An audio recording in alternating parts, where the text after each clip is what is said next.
Ang daming bumuhos sa mga messages, mga private messages sa akin today, guys. Oo. Ay, ang busy ko today. Ang sama ng timing ng pasabog mo sa Aldi ko kung kailan ako busy, saka ka nagpasabog, langya ka.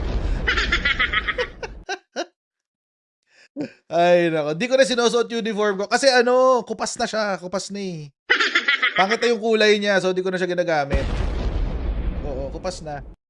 Pagawa akong bago, siguro. Oo, but anyway, anong black screen? Anong black screen? What do you mean black screen? I don't understand. Ang sama ng timing ni Saldi ko kung kailan talaga ako busy saka ka nagpasabog. Oo. Ang pangit talaga ng timing mo. Seriously. But anyway. Okay, guys, mag-usap na tayo. Pag-usapan na natin to. Ay, bago tayo magpatuloy mga kababayan, natin, ulitin ko lang, no? Good morning, good afternoon, good evening po sa inyong lahat. Oo. Maraming pong salamat sa inyong patuloy na pagsuporta sa ating channel at huwag niyong kakalimutan na mag-subscribe dito po sa ating Coach Jared Live YouTube channel. At meron din po tayong Facebook page, di na pala tambahin ng mga coachers ang ngayon. Puntahan nyo po yung Pinasabat YouTube channel. Oo, ayan. Tsaka yung Facebook page. Ayan Pinasabat Facebook page. Dahil dyan na po tayo, ngayon. Iniisip ko, baka doon na ako baka bumalik ako doon na uli ako magpo-post ng kung ano-ano, di ba?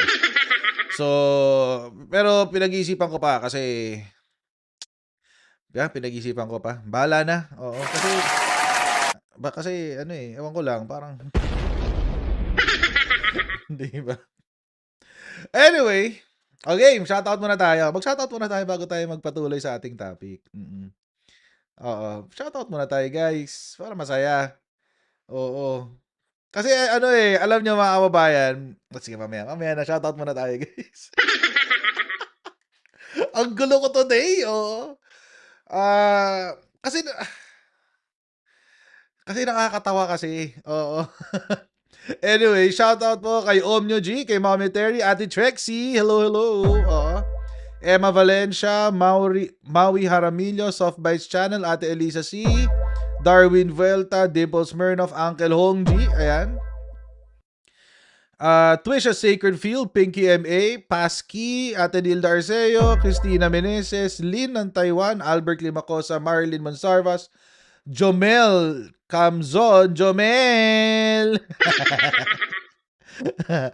Rachel Escala, Molly Espejo, Chopaeng, Leilanis Vlogs, Berto, PW Discarte TV, okay. Baba pa natin. Uy, shucks. Ay. What happened? Ayun. Ay. Ayan. Elvira Flores, Leonora Padongay, Albert Valenzuela, si Arnel, Julius Hora, Pamayron. Okay, Daryl Cabanisas, John D. Nider, Evangeline Martinez, Engineer, ano to? Ang hirap basahin. Engineered YT, oo. Lini, Rod Season, Susana, Becares, Casinas, JBM, Maria Teresa Satelio, Skyrans, Felicitas Sasis Nawe, Brihildo de la Cruz, Bayruth, Arlan Almendras, ayan, Meda Tresmaño, Loretta Adawag Antonio, Domingo Gasmin, Chris Angel, Maruha Kun, Gilm, Joan Bermudez, Tess Parcon, Franklin Sildo, Nestor Magkaleng, Baby Bernabe, Rambo, Ian Anthony Angguay, Josephine Bobier, Bagong Nayon, Jocelyn Wana, Melvi Spinas, or Melvi Spina, Madeline Averion, Romeo Barcebal, at si Rosalie Pulido. Okay. Diyan lang muna shoutout natin guys. Meron pa tayo mamaya. Huwag kayong mag-alala. May isa pa tayong topic later. Okay. Okay, diretso tayo sa ating topic ngayon, mga kababayan. Diretso tayo sa topic ha. Kasi, alam nyo, mga kababayan, I'm very sure, kasi kanina, paggising ko, kasi tanghali ako gumigising guys eh. Nakakatulog kasi ako mga alas 3, alas 4 na madaling araw. Kasi syempre, after mag-live, nagre-record pa ako ng isang video, tapos it's either magbabasa ako ng libro para sa klase ko for the following day, or magtawag dito, magpi-PlayStation ako. Ay, Siyempre, kailangan ko mag-relax, guys. Nakaka-stress tong live stream natin. So, or manonood ako ng movie. Either of that. Kung ano man doon yung kailangan kong gawin at the time. So madaling tanghali ako gumigising. So, mga 11, 12, saka ako nagigising. Pagmulat ng mata ko, ang dami. Diyos ko, ang daming bagong messages sa akin. Pati mga message request, ang dami. Oo. Sabi ko, ano nangyayari? What happened, Bella? Sabi ko, wala na ako na what happened, Bella. Wala na ako what happened, Bella. Anyway, ang dami message, tas pare-pareho, puro si Saldi ko. So, pungas-pungas pa yung mata ko. Pagmulat ng mata ko, pungas-pungas pa yung mata ko, ganyan. Pinanood ko yung video niya. Alam nyo, unang reaction, eto no joke. Mga kababayan, no joke talaga to. No joke. Hindi, ito talaga yung unang kong reaction. Saldi, ang tanga mo. Nanonood ako ng phone. Nanonood ako sa phone. Nakaganyan ako sa phone. Sabi ko, unang sinabi ko, ang tanga-tanga mo, Saldi ko, ang bobo mo, ang bobo-bobo mo. Yun ang unang kong sinabi. Alam niyo kung bakit? Kasi imposible yung sinasabi niya. Yung kwento niya, mga kababayan, yung kwento niya ni Saldi ko, ubod ng katangahan, mga kababayan. It does not even make sense in reality. Ibig ko sabihin, mga kababayan, hindi naman tanga si Bongbong Marcos. Iisa-isahin ko sa inyo mamaya. Pakinggan natin. Pakinggan natin ha. Pakinggan natin yung sinabi niya. Babalikan natin. Kasi, ang stupid kasi talaga, guys. Sobrang tanga talaga. Saldi ko admits 100 billion peso insertion, claims Marcos and Romualdez gave orders. Alam niyo kung sino sumulat ng script nito ni Saldi ko? Ha? Si Santihin mo. Saldi, yung sumulat ng script mo. Dahil lalo ka lang idiniin nitong script mo. Promise.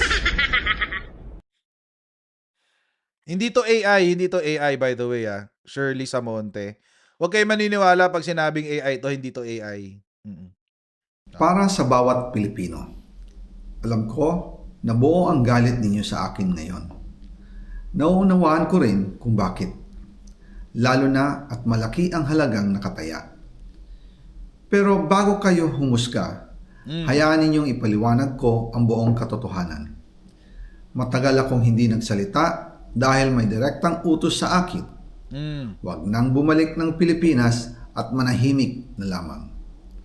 Umalis ako noong July 19, 2025 para sa aking medical check-up. Diyan pa lang, mga kababayan, huli nyo na yung kasinungalingan dyan sa umpisa na yan. Anong sinabi ng abogado ni Saldi ko? Mga kababayan? Kung napanood nyo yung kanyang press conference. Ang sinabi ng abogado ni Saldi ko, February daw umalis si Saldi ko. February. Mm. Pansinin niyo mga kababayan, simula January ng 2025 hanggang ngayon lang tayo ngayon lang uli nagparamdam si Saldico simula January ng 2025. No joke, no joke. Pero sige, subjective 'yan, walang problema. Kung sinabi niyang July 19, eh di July 19, 'di ba?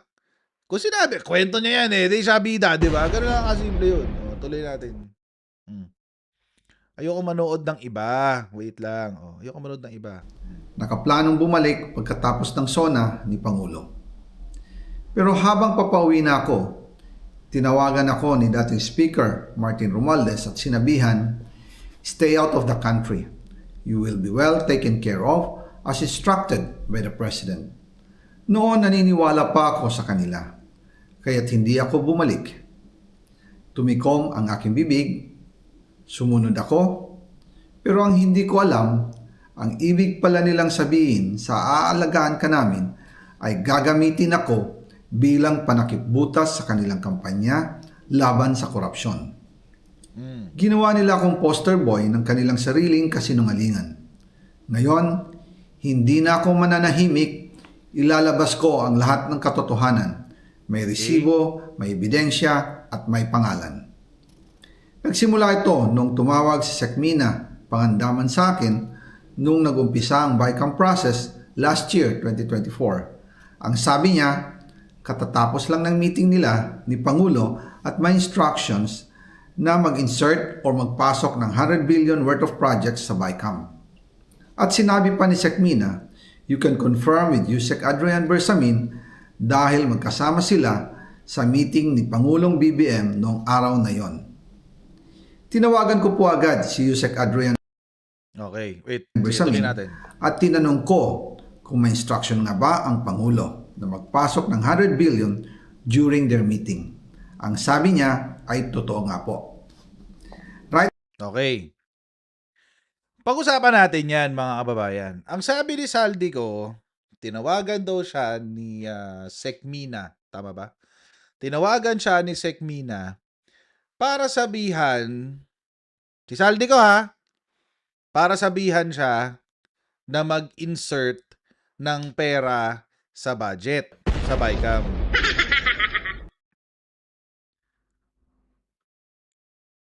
Ulitin natin ha. Kasi mga kababayan, gusto ko namnamin nyo yung sinabi niya na yun eh. Ang sabi niya, tinawagan daw siya ni Secretary Amina Pangandaman. Para i-inform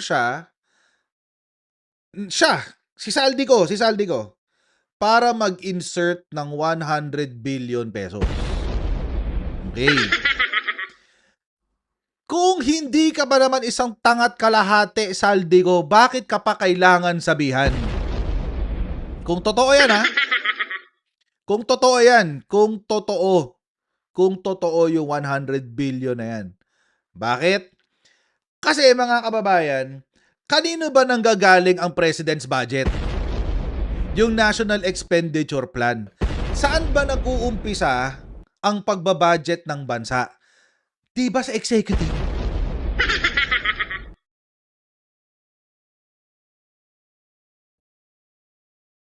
Di ba sa executive?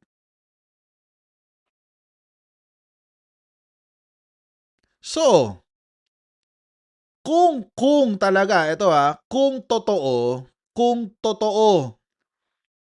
na inutusan si Saldico na mag-insert ng 100 billion pesos, paano mangyayari yun? Eh di isama na lang dun sa National Expenditure Plan yung 100 billion pesos.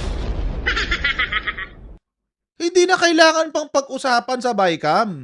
Hindi na kailangan pang utusan si Saldico na i-insert sa BICAM kasi nasa budget na siya mismo ng DPWH.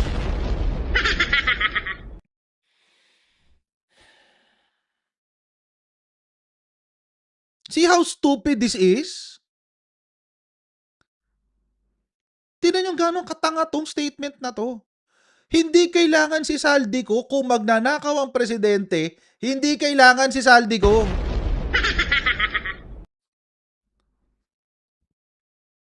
Mm.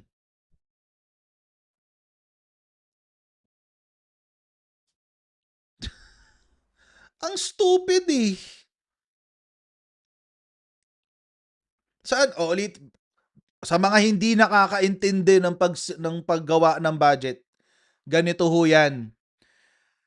Every year, ang Department of Budget and Management, nakikipag-usap yan sa lahat ng mga ahensya. Every year, bago matapos ang taon. Oo. Makikipag-usap yan sa lahat ng mga ahensya. Tatanungin na nila, magkano ang budget na kailangan nyo? Yan. Tapos, etong mga ahensya, magsasabi sila kay DBM, ito yung initial naming proposal. Ito yung initial namin na budget na kailangan for the following year. January ng, di ba, let's say, napirmahan na yung budget. O, limbawa, pinirmahan ni Presidente December 30. Pagkapasok ng January, ang unang-unang trabaho ng Department of Budget and Management ay pag-usapan ngayon yung mga nai-propose na budget. So mga kababayan, bakit hindi mo kailangan si Saldico para mag-insert ng 100 billion? Mga kababayan, kung talaga nagnakaw si Presidente, ang sasabihin lang niya ganito, Manuel Bonoan, pasukan mo nga ako 100 billion. Sama mo sa NEP. Sama mo sa National Expenditure Program. Hindi kailangan si Saldico. Alam nyo mga kababayan, kung si Manuel Bonoan pa ang nagsabi, maniniwala ako. Kung si Manuel, hindi pa nga maniniwala eh. Medyo plausible pa yon. Pwede pang mangyari yon. Kasi hindi talaga kailangan si Saldico. Kung magnanakaw ang Bongbong Marcos, hindi niya kailangan si Saldico.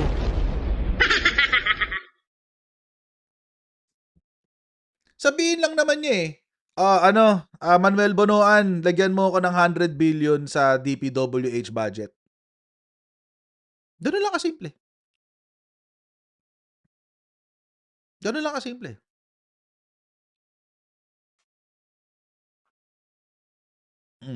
So, hindi kailangan si Saldico. Hindi kailangan si Saldico dun. Okay, sige. Mamaya, papupuntahan ngayon natin yung budget. Patapusin muna natin to si Saldico. After our conversation, tinawagan ko po si dating Speaker Martin Romualdez at nireport ko ang instructions ng Presidente to insert the 100 billion projects. At sinabi niya sa akin, what the President wants, he gets. After ng ilang araw, nag-set po ng meeting si Sekmina Pangandaman at Yusek Adrian Bersamin sa amin ni dating Speaker Martin Romualdez sa Aguado Building in front of Gate 4 ng Malacanang at nandoon din po si Yusek Jojo Cadiz. During the meeting, binigay po ni Yusek Adrian Bersamin ang listahan na worth 100 billion. Tinanong ko po si Yusek Adrian kung saan galing ang listahan. Ang sagot niya, galing kay PBBM mismo at binigay niya ito mula sa brown leather bag. Nung sinabi po ni Yusek Adrian, binigay niya ito mula sa brown leather bag. Okay, isa pa yan, yung brown leather bag na yan. Sige. Bersamin, yung brown leather bag, naalala ko noong nasa Singapore kami right after the elections of May 2022 sa Hilton Hotel, kami ni dating Speaker Martin and PBBM habang pauwi at pabalik ng Pilipinas, hinabol ng PSG ang brown leather bag at ang sabi ni PBBM, maiwan na lahat, wag lang ang brown leather bag. Ito sabi ha. Stop muna natin dyan ulit. Ito sabi. May 2022. May 2022, nagpunta daw sila ng Singapore. May 2022. Tama? May 2022? Kaya naniwala May 2022, nagpunta daw ng Singapore. Sige. Una, ako personally, di ko alam kung nagpunta ng Singapore si PBBM noong May 2022. Pero sure ako, na noong May 2022, nagpunta siya ng Australia. Sure ako dun. Mm. Sure ako dun. Nagpunta siya ng Australia. Hindi ko lang alam kung gaano sila katagal doon. If I'm not mistaken, mga couple of weeks yata sila sa Australia.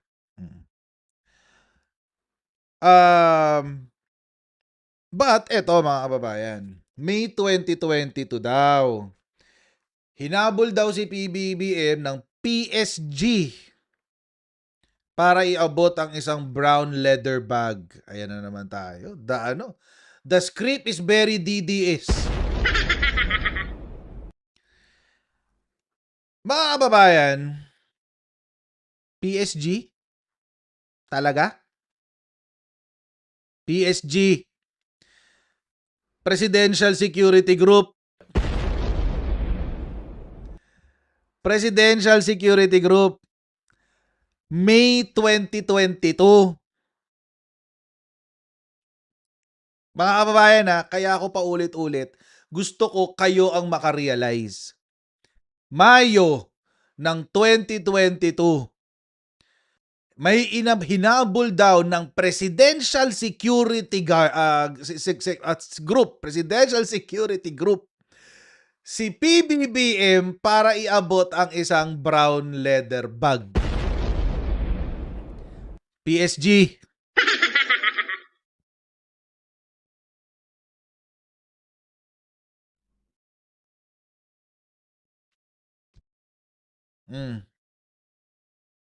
Sabi ni Martin Angdanar, noong April 19, 2022, ang PSG ay para lamang daw sa proteksyon ni Rodrigo Duterte at ng kanyang pamilya.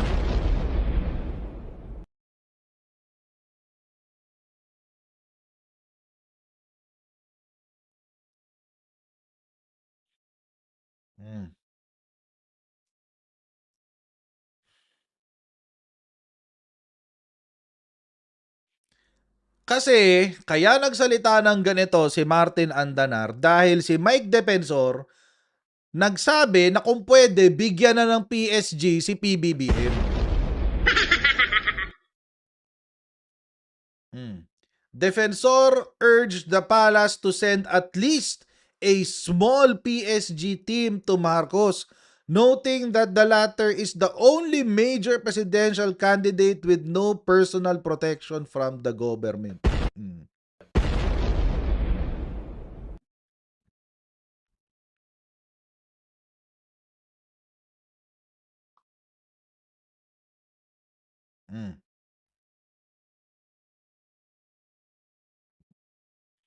May 2022 talaga.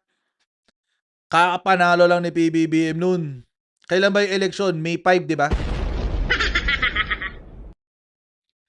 Tignan nga natin kung nagpunta Singapore si Presidente ng May 2022.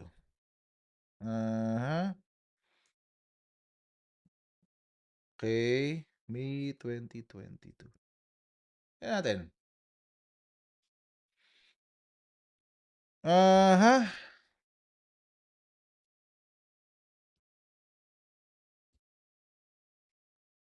Merong May 19, 2022. Pero,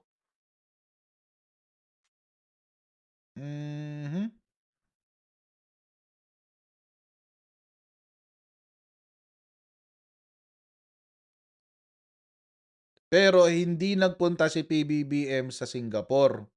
In-invite siya ng presidente ng Singapore para pumunta doon.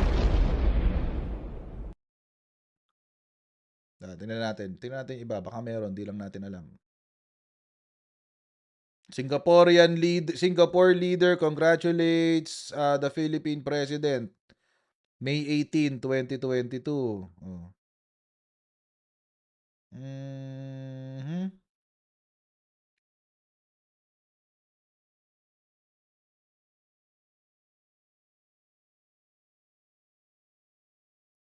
September 6, 2022 nagpunta ng Singapore si presidente. Hindi siya May.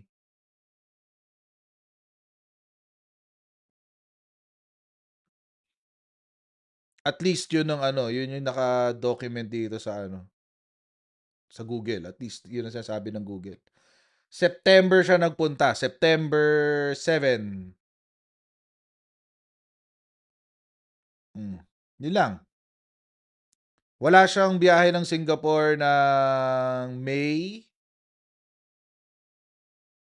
2022. Wala siyang biyahe ng Singapore.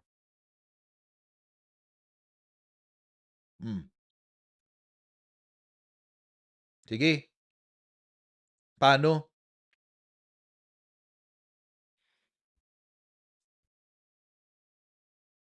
Paano yun? Alam ko talaga nagpunta siya ng Singapore ng ano ng Australia si PBBM. Immediately after elections 'yon. As in parang matagal sila doon, mga 2 or 3 weeks sila sa Australia. Paano ko nalaman? Kasi hindi kami makapag-set ng meeting kay presidente. Ang lagi sinasabi sa amin no'n, tawag dito, nasa Singapore siya, Singapore, nasa Australia, blah blah blah blah blah. Tapos nagva-vlog pa noon si presidente yata 'yun eh. O si FL Lisa yung nagva-vlog noon. May video 'yun eh. May video 'yun. Nagpunta sila Australia. Hmm. So paano mangyayari 'yun, napupunta si PBBM ng ano, unless nag-teleport siya. Teleport siya ng Australia tapos punta siya ng ano, Singapore tapos teleport siya uli ng Australia. Paano nangyari? 'Di ba? 'Di ba? Yun nga yun eh, ano Johnny Rock. Nakita ko yan eh, nagla-live si FL Lisa yata yan tapos may bit-bit si PBBM na ano, na styro. Ang sabi pa nga ni FL Lisa, mga kababayan, sabi ni FL Lisa nun, "Look at my kargador," or something like that, oo. Nangaasar siya, inaasar niya si PBBM na parang ano, presidente, kargador niya, gano'n, something like that. Yun yung ano, yun yung may video yun. Hmm. So, imposible yun. Unless meron talagang biyahe, unless merong makakapagpakita ng picture na nagpunta talaga siya ng Singapore, 'di ba? So, pero ang F1 hindi siya May. Hindi May ang F1 sa Singapore. Ang F1 is September. Paano ko nalamang September? Kasi nagpunta kami ng Singapore nitong September lang. Tapos yung pag-alis namin, yun yung day 1 ng ano ng F1. Yung same day ng alis namin is yung day 1 ng F1. So, imposible siyang nasa Singapore ng ano, May. So, yun yung sinasabi ko, mga kababayan. And besides, hindi presidente si PBBM nun. Anong iaabot niya ay Saldigo na insertion? I mean, mga kababayan, think about it. May 2022, kakapanalo lang niya na presidente ng Pilipinas. Wala pang budget season. Anong iaabot sa kanya ni PBBM na 100 billion na insertion? Sige nga, kanino niya iaabot for budget season? Eto ngayon ang tanong. Kanino niya iaabot ang budget para sa budget season?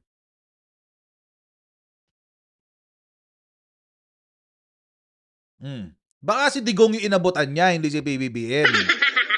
Baka 2021 yung abutan nila, hindi sa ano, hindi 2022.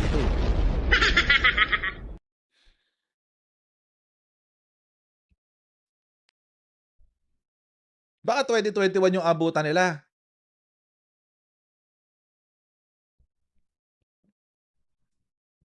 'Di ba?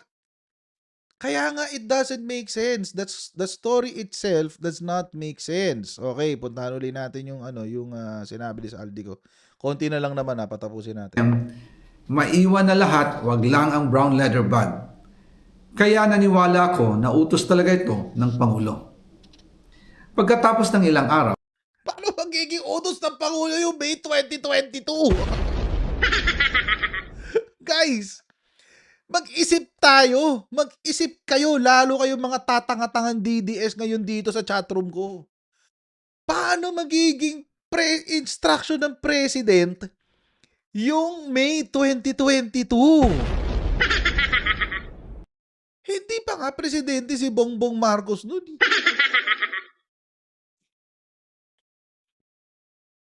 Oh, edi kaninong instruction ng presidente yan? Edi instruction ni Digong. Anak ng Tipaklo. Siya yung presidente. Diba? Tapos yung mga DDS ngayon, tuwan-tuwa sila. Yun na yung ebidensya ng korupsyon ni Bongbong Marcos. Tanga, hindi yun. Ang bobobo nyo.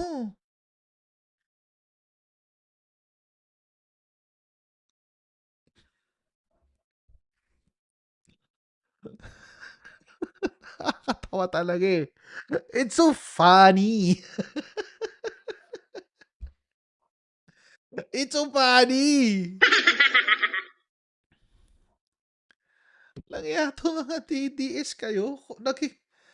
Kalokohan talaga to. This is utter BS mga kababayan. Seriously, it's utter BS. So mga kababayan, kung may nag-abot ng utos kay Saldi ko noong 2022, hindi si presidente yun, hindi si PBBM yun. Lalo kung May 2022. Kung September 2022, yun ang sinabi ni Saldi ko, pwede pa. Pwede pa. Kasi September, nasa Singapore talaga sila. Oo. At may F1 nung Singapore. Nung September. Kaso hindi. Ang sinabi niya May. Very categorical yung sinabi niyang date. May 2022. Yusek Adrian, kung saan galing ang listahan, ang sagot niya, galing kay PBBM mismo at binigay niya ito mula sa brown leather bag. Nung sinabi po ni Yusek Adrian Bersamin, yung brown leather bag, naalala ko noong nasa Singapore kami right after the elections of May 2022 sa Hilton Hotel. May 2022 sa Hilton Hotel. Very categorical. Oh. Sa Singapore kami right after the elections of May 2022 sa Hilton Hotel. Kami ni dating Speaker Martin and PBBM. See? May 2022, right after the elections. Kailan ba umuupo ang presidente? July 1, 2020. Every July 1st after the elections.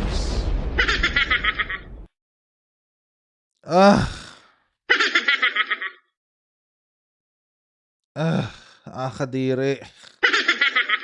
Nakakasuka ka, Saldi ko.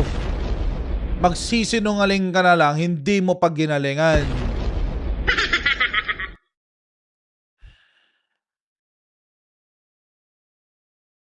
Ang tanga mo. Bilyonaryo ka lang, pero tanga ka.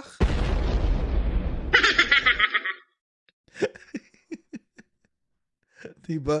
Bilyonaryo ka lang, pero tanga ka. Paano yung kaya siya naging bilyonaryo, kakanakaw niya?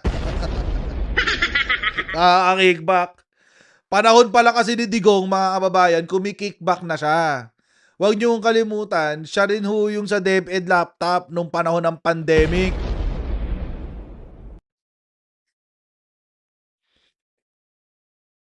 Hey, tuloy. PBBM, habang pauwi at pabalik ng Pilipinas, hinabol ng PSG ang brown leather bag at ang sabi ni PBBM, maiwan na lahat, wag lang ang brown leather bag. Kaya naniwala ko na utos talaga ito ng Pangulo. Pagkatapos ng ilang araw, I informed sina dating Speaker Martin Romualdez, Sekmina Pangandaman, Yusek Adrian Bersamin, and Yusek Jojo Cadiz na kung pwede 50 billion lang ang ipasok sa program funds dahil sobra ang DPWH funds versus sa DepEd. In practice, Hindi pwede na mas malaki ang budget ng DPWH kaysa edukasyon. And yung balance na 50 billion, ilagay na lang sa unprogrammed funds for the 2025 budget. Wait. Anong budget ang pinag-uusapan ngayon natin dito? Kanina, ang sinabi niya, yung utos ay ibinigay noong May 2022. Okay? Categorical yan. Napakalinaw nung sinabi niya na yan. Yung issue ng DepEd budget na mas malaki ang budget ng DPWH kaysa sa DepEd, kailan nangyari yan? 2024.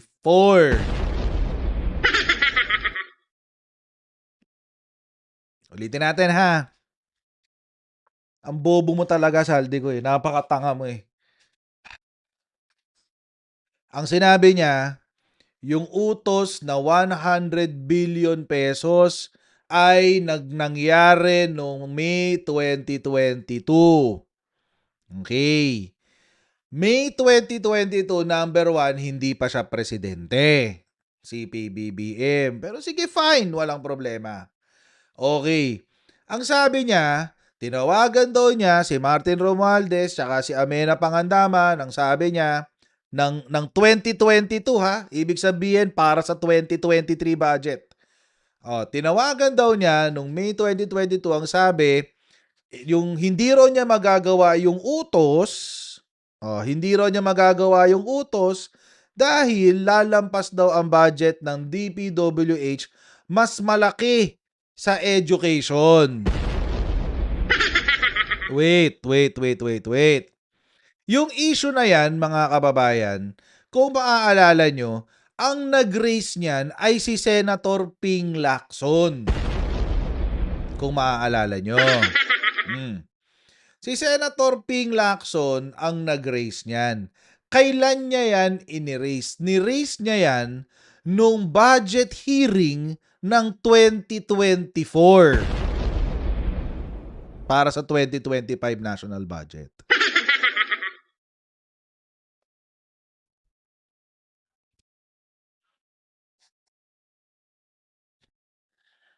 So ano bang budget season ang pinag-uusapan natin dito? Correct. 2022, hindi pa speaker si Martin. Sino ang speaker noon? Si Velasco.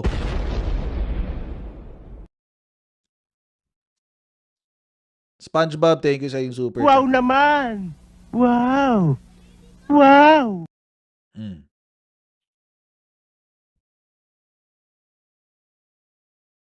Di ba?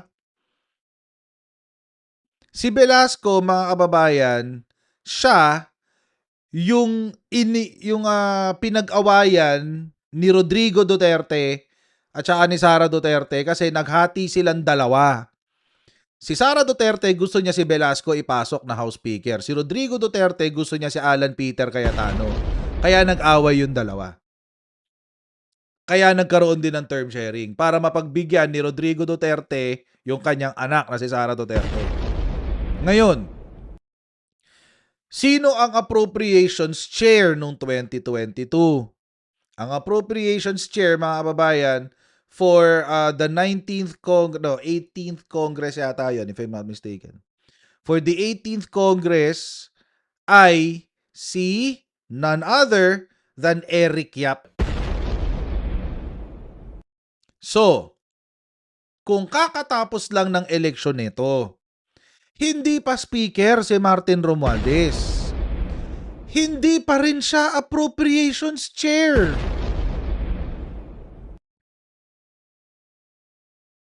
So, paano ka uutusan? Again, mga kababayan, yung analysis natin is coming from the perspective na binibigyan natin siya ng benefit of the doubt.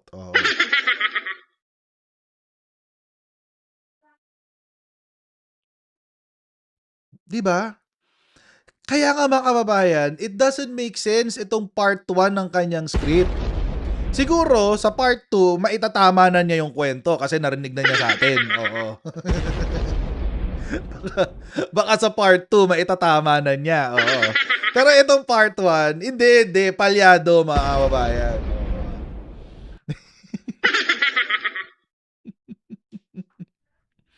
Ah. So it doesn't, kaya nga mga kababayan, the story does not make sense. Inutusan siya elections 2022. Yung issue na ni-raise niya tungkol sa DepEd DPWH ay September or October of 2024. May 2022, hindi pa Speaker of the House si Martin Romualdez. Ang speaker noon si Lord Alan Velasco. Ang appropriations chair si Eric Yap. Siya mismo hindi pa siya appropriations chair. So it does not make sense. Bakit siya uutusan? Hindi nga siya appropriations chair. Again, assuming na totoong merong 100 billion peso insertion. Assuming na mangungurakot si PBBM, number 1, hindi niya kailangan si Saldico. Number 1. Pangalawa, assuming na totoo yung kwento ni Saldico na may 100 billion peso insertion, bakit siya ang kinausap? Ba't hindi si Eric Yap? Ba't niya sinasabi na ang speaker ay si Martin Romualdez? Hindi pa speaker niyan si Martin Romualdez.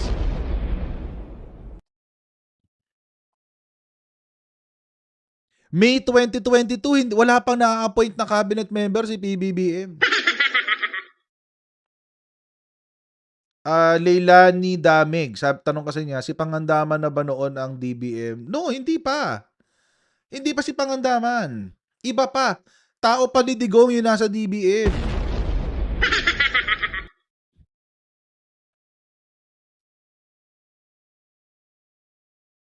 Ang stupid. Kaya nga sabi ko sa inyo mga babayan, nung una ko palang napanood to, sabi ko, ang unang-unang mga salitang lumabas sa bibig ko kaninang umaga, ang tanga-tanga mo, Saldi ko.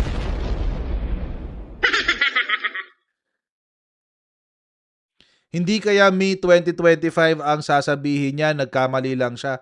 Lang niya, meron na siyang notes, men. Sabi ni Mr. Dream Big PH. Hindi kaya May 2025. Men, meron na siyang notes. Binagbabasa na nga siya ng notes eh. Ibig sabihin na pag-isipan na niya yan.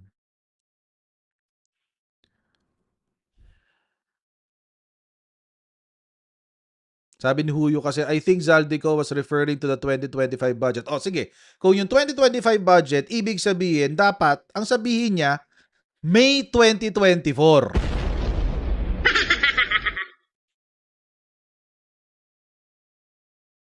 Kaso hindi yun ang sinabi niya. Sinabi niya 2022. Na categorical pa nga after election. Tuloy.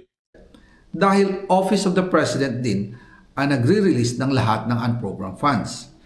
Pagkatapos ng isang araw, tinawagan ako ni Sec Mina at sinabi ang mensahe ng Pangulo. Ipasok ninyo yan dahil pinangako na sa akin ni Speaker Martin yan at hindi na pwedeng baguhin. Kumbaga, ang utos ng hari hindi pwedeng mabali. Again, I informed the Speaker and asked clearance about the instructions ng Pangulo. At ang sabi niya, wala tayong magagawa. Kaya po nagtataka ako kung bakit sinasabi ni Pangulo na hindi niya makilala ang budget. Samantalang lahat na binawas at dinagdag sa mga ahensya ng gobyerno ay humihingi ng approval sa kanya si Sec Mina Pangandaman. Okay, hanggang doon na lang. Nagtataka daw siya. Para sa bawat Pilipino, pwedeng baguhin. Nagtataka daw siya, bakit hindi na raw makilala yung budget? Okay, clue. Bakit? Ibig sabihin, he is referring to the 2025 budget. Dahil naalala ko, nung December 2024, sabi mga kababayan dates, kapag talaga ikaw ay nagbanggit ng dates, diyan ka nabibisto. The devil is in the details. December 2024, sinabi yan ni PBBM. Sinabi niya sometime around November, December, first week of December. Sabi niya, hindi ko makilala ang President's budget. Sabi niya. At hindi pa raw niya pipirmahan yung budget dahil babasahin pa raw nila, pag-aaralan pa raw nila. That's very categorical, mga kababayan. Kahit i-google nyo ngayon, makikita nyo, mababasa nyo yung sinabi ko sa inyo ngayon. Google nyo, try nyo. Sinabi ni Presidente na hindi niya makilala yung budget dahil sobrang dami, sobrang laki ng unprogrammed funds. So, anong ginawa ni Presidente? December 15 yata niya dapat pirmahan yun. December 12 or basta ganun. Basta may date na ganun. December 12 or December 15 niya yata dapat pipirmahan yung budget for 2025. Ang sabi niya, mga kababayan, hindi ko makilala yung budget, magvi-veto ako. Pag-aaralan ko yan line by line item by line item. Anong ginawa ng Presidente? Nag-veto siya ng 194 billion pesos. Ngayon, mga kababayan, sabi ni Zaldico, the claim is, nangulit daw si Presidente, ang sabi niya, ilagay nyo dyan yung 100 billion. Di ba? Ilagay nyo dyan yung 100 billion. Okay. Sige. Bakit niya vinito? Bakit siya nag-veto ng 194 billion pesos? Kung magnanakaw siya ng 100 billion pesos, bakit niya tatanggalin sa budget yung nanakawin niya?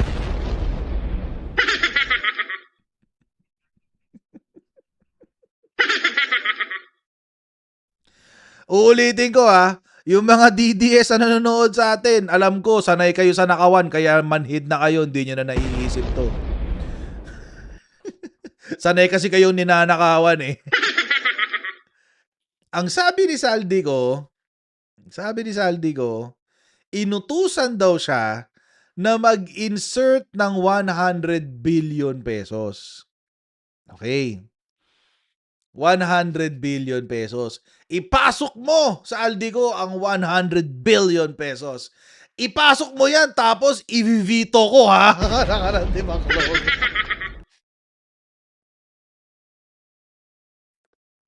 Ang taka-taka talaga.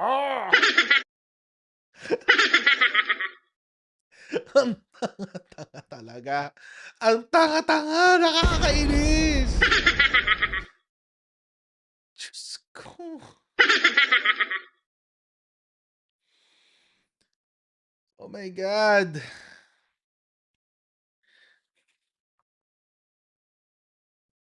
It does not make sense, Aldico. Nauutusan ka na mag-insert ka ng 100 billion pesos, pero tatanggalin ko rin.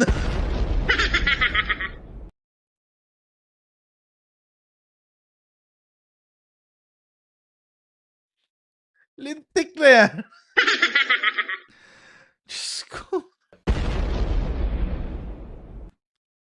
Ang bobobo nyo mga DDS kayo, promise. Ang bobobo nyo talaga.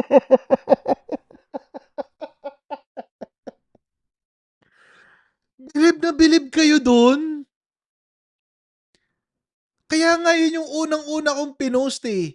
Nakita nyo yung unang-una kong post, yung post ko dyan kanina? Ayun, kagigising ko lang nun, guys. Anong oras yun? Anong oras yun? Wait.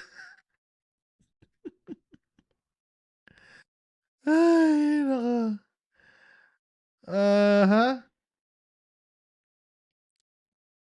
9 hours ago. Wait. Di ko ano ba to? Paano ko makakita yung oras? Wala, 9 hours ago eh. Basta to eh. Ito, 9 hours ago. Ito yung unang-una kong post. Kagigising ko lang neto, guys. Imagine, kagigising ko pa lang mumulat sa akin yung politikang katangahan na yan. Diyos ko. Saan ka makikita? Saan ka nakakita, mga kababayan? Kung magnanakaw ng 100 billion pesos si PBBM, napakatanga naman niya para i-veto pa yun. Kasi wala siyang ibang way para ilabas yung 100 billion. Paano niya ilalabas yung 100 billion kung i-veto niya?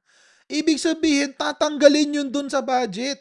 Wala, hindi yan kasama sa budget. Burahin lahat yan. Nanakawin ko yan eh, burahin nyo.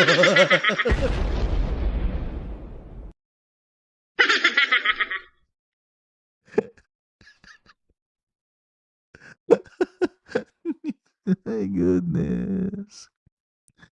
Nanakawin ko yan eh. Kailangan burahin nyo. Buburahin ko yan. Kaya kasi nanakawin ko yan. Nakaka-insulto.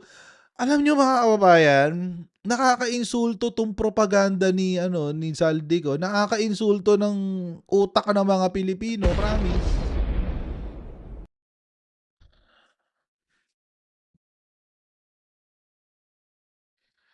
At kung DDS ka at sinasakyan mo to, tanga mo.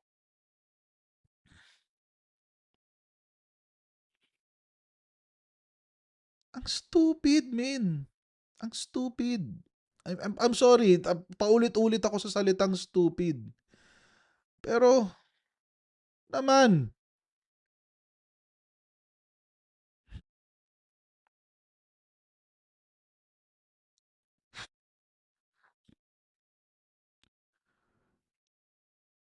ang stupid.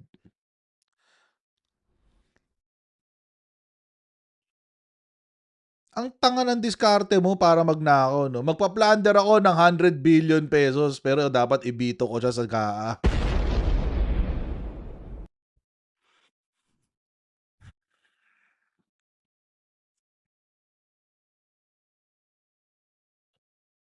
So kung ganito ang kwento, so obviously nagsisinungaling si Saldico. It's very obvious. Kitang-kita naman na.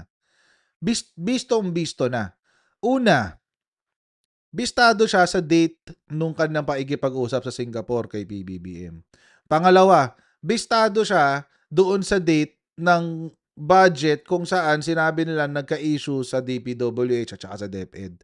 Number 2. Number 3, bistado siya doon sa amount kasi sinabi niya 100 billion daw yung in-insert tapos nag-veto si PBBM ng 194 billion. Aba, ano, nagkautang pa si PBBM sa sarili niya? Di ba? Magnanakaw ako 100 billion pero buburahin ko 194. Ah, nakanante pa lang.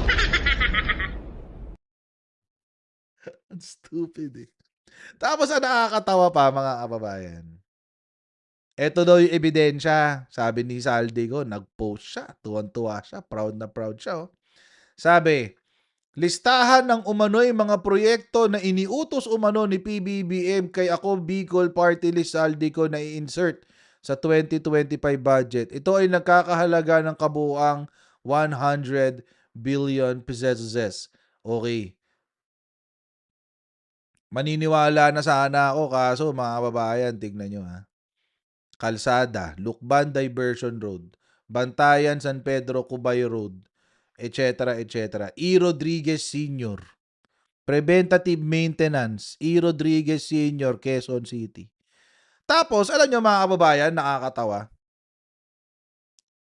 Gaan na siya.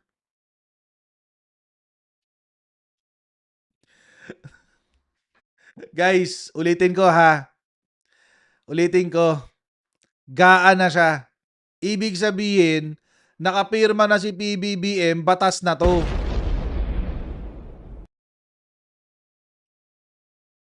Batas na to, guys.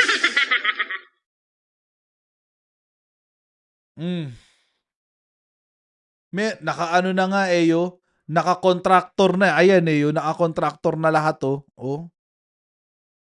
Anong ibig sabihin yan? Ibig sabihin yan, mga kababayan, ang budget na ito ay na-download na sa DPWH, District Engineering Office. Na-bid out na, oh. Ayan na nga, naka-contractor na eh.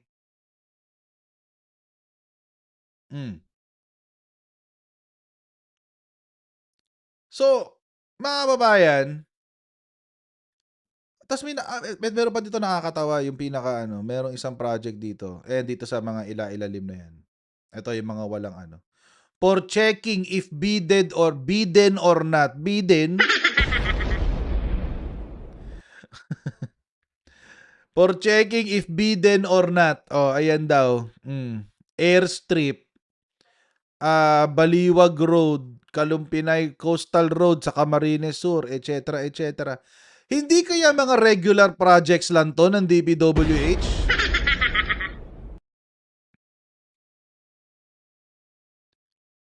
Mga kababayan, parang regular projects lang to ng DPWH eh. Tapos, tinitignan ko, hinahanap ko mga kababayan, kung merong SunWest. Alam nyo mga kababayan, wala kayong makikita na pangalan na SunWest. Bakit ko hinahanap yung SunWest? Kasi mga kababayan, kung merong SunWest dito, posible na ang tumanggap dyan si Saldico. Kasi kanya yung SunWest eh. Walang SunWest dito mga kababayan. Legacy, MS Ramos, Marvel Construction, etc. etc. So ano ibig sabihin? Supreya. Walang SunWest to. See? So ano ibig sabihin mga kababayan? Tinanggal niya yung mga project niya sa SunWest.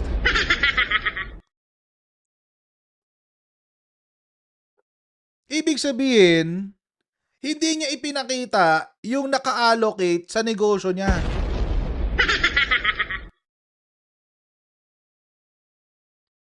Kasi mga kababayan, kung kakausap, ito common sense lang mga kababayan. Kung totoo yung kwento ni Saldico. Alam mo na kontraktor si Saldico eh. 'Di ba? Alam mo na kontraktor si Saldico. Alam mo na kapag siya ang pinag-doktor mo ng budget, makakakuha ka ng kickback sa kanya. Kasi kontraktor siya eh. So, ibig sabihin, kapag binagsakan mo ng pera si Saldico, may makakarating sa'yo kahit 5 or 10%. Hindi ba? Naigets mo ba ibig kong sabihin? Kasi kontraktor siya. Siya mismo merong construction firm na merong 13 billion pesos na halaga ng proyekto na nakuha. Hindi ba? Halimbawa, kayo si Presidente, ako si Saldico. Alam nyo na kontraktor ako. So anong ang gagawin nyo? Ipapanalo nyo yung negosyo ko, di ba? Para yung pera na mapupunta sa akin, mahahatian ko kayo sa kickback. Tama ba? Ganun yun eh. Ganun yun. Yun nga ang punto para tawagan mo si Saldico eh. Para masabihan mo siya na, hoy, may porsyento ako insertan mo, porsyentohan mo ako. Yun ang punto nun. Yun ang punto nun. So, kung ito yung mga proyekto na ipina-insert kay Saldico, bakit yung kumpanya niya wala?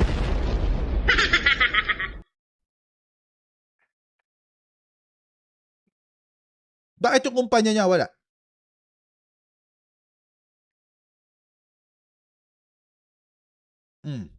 Ibig sabihin, inisalba niya yung sarili niya.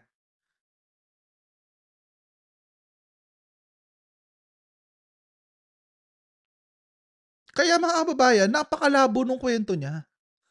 It does not make sense. It does not follow, it doesn't follow logic, it does not follow human nature.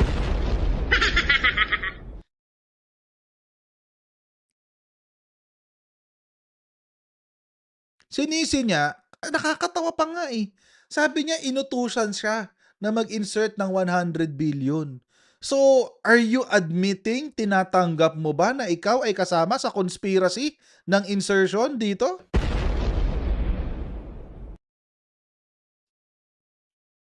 So, kung umaamin ka na kasama ka sa conspiracy ng insertion sa flood control project, bakit mo inaabsuelto yung sarili mo? dapat guilty ka rin.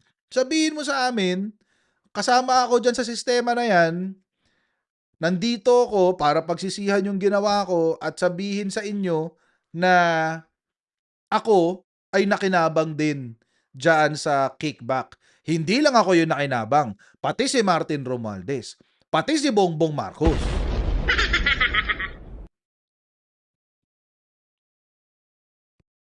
Co-conspirator ka.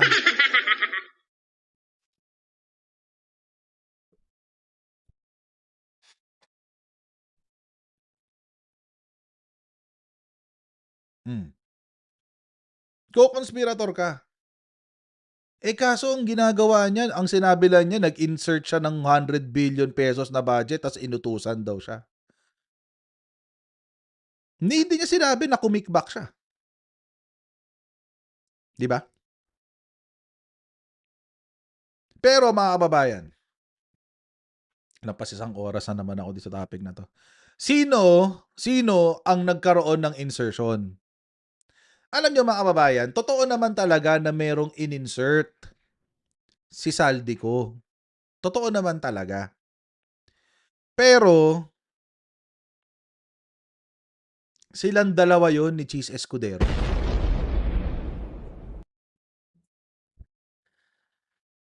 Totoo naman talaga na nag-insert si Saldico ng 100 billion mahigit. Pero yun ay silang dalawa ni Cheese Escudero. In fact, sinabi pa nga ni Congressman Puno na si Saldico at si Cheese Escudero ang nagmanipula ng small committee ng BICAM. Hmm.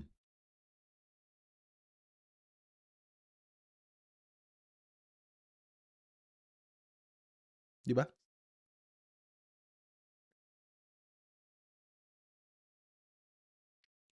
Kaya mga kababayan, kaya in my opinion, sa aking opinion, halatang-halata na nagsisinungaling si Zaldico. It's very obvious. Sa kanyang statement, he is lying through his teeth. Ang nakakatawa dito, mga kababayan, dahil yung mga DDS, galit sila kay Bongbong Marcos. So, para sa kanila, totoo na yung sinasabi ni Saldico. Kasi hodang si Saldico ang merong aircraft. Kasi hodang si Saldico yung nagtatago. Si Manny Bonoan nga nagtatago na rin eh. Bakit? Makakasuhan siya eh. Kasi hodang si Saldico yung isa sa mga mastermind.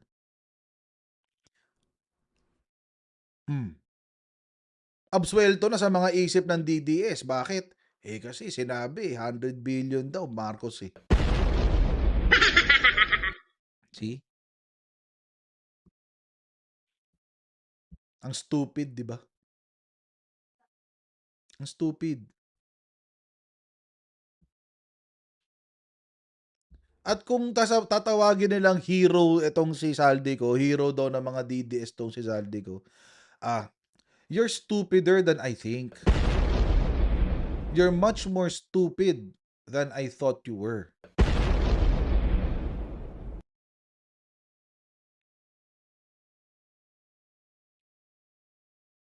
Di ba?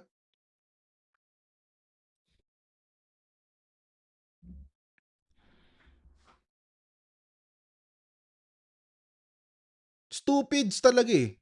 Stupids. Oo. Stupids.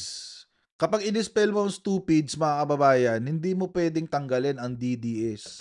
Salitang stupids. Di ba? Oo.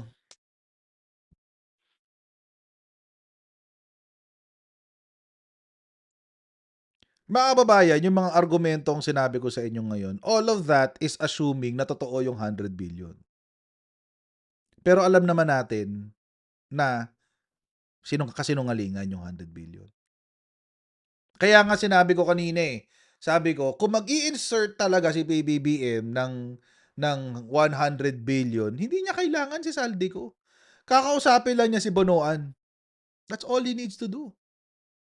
Hindi niya kailangan si Saldico. Bakit pa niya padadaanin sa BICAM? Ba't pa niya padadaanin sa small committee? Pwede naman ang ipasok yun ni Manuel Bonoan sa budget ng DPWH. Kasi ang National Expenditure Program, nag-uumpisa yan sa DBM. Bago yan umabot sa BICAM, sa executive muna yan. Again, that is assuming na meron talagang 100 billion peso na insertion. Pero mga kababayan, paano ka magkakaroon ng 100 billion peso ng insertion kung si BBM mismo ang nag-veto ng 194 billion pesos? See how stupid itong mga DDS na to. Ang tatanga talaga. Legit. No joke, no joke. Tanga talaga. And kaya lang sila naniniwala kay Saldico ay dahil brainwash sila at nakakondisyon sila na magalit kay Bongbong Marcos. Maski nga yung mga matagal ng galit kay Bongbong Marcos, hindi mapaniwalaan yun. Kay Saldico eh. Kasi it's so stupid. It is so stupid.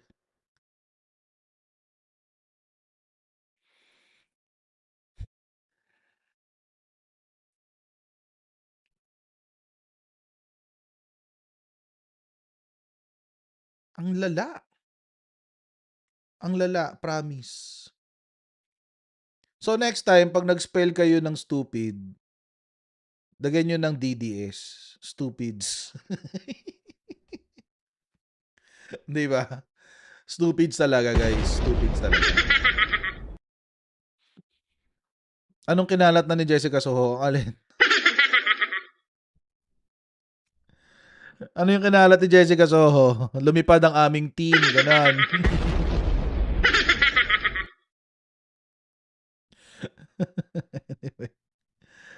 Anyway. So,